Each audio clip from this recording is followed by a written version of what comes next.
Deməli, o qədər enerji doluyam ki, bu axşam. Səbəbini axırda açıqlayacağam. Mən axşam istədim hamınıza gözəl dualar arzulayım. Hamı çox xoşbəxt olsun. Hamı öz yarını tapsın. Hamının həyatı ruzulu, bərəkətli olsun. Hamının canı sağlam olsun.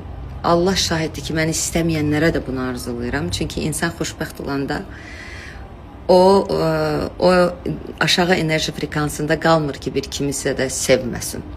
Ona görə mən hamını sevirəm. Mən eşqdən qidalanıram. Və bu yüksək enerjide olmağımın da səbəbi odur ki, çox möhtəşəm bir məclisdən çıxmışıq. Öz bakılılarım idi. Yenə başlamayın. Azərbaycanı bölgələrə bölmürəm. Mənim ən yaxın dostlarım rayonlulardır. Bunu hamı bilir. Hamısını da çox sevirəm. İstirahətə gedəndə də o rayon bölgələrimizə gedirəm. Çox böyük zövq alıram. Təbiətindən, insanlarından, mehribançılığından. Amma indi bakılılarımdan aldığım o enerji tam başqa oldu bugün mənim üçün. Ona görə də istədim öz belə xoşbəxt anımı sizinlə paylaşım. Hamı xoşbəxt olsun. Biz də onun içində. Milli Show sayfamıza abone olmayı unutma.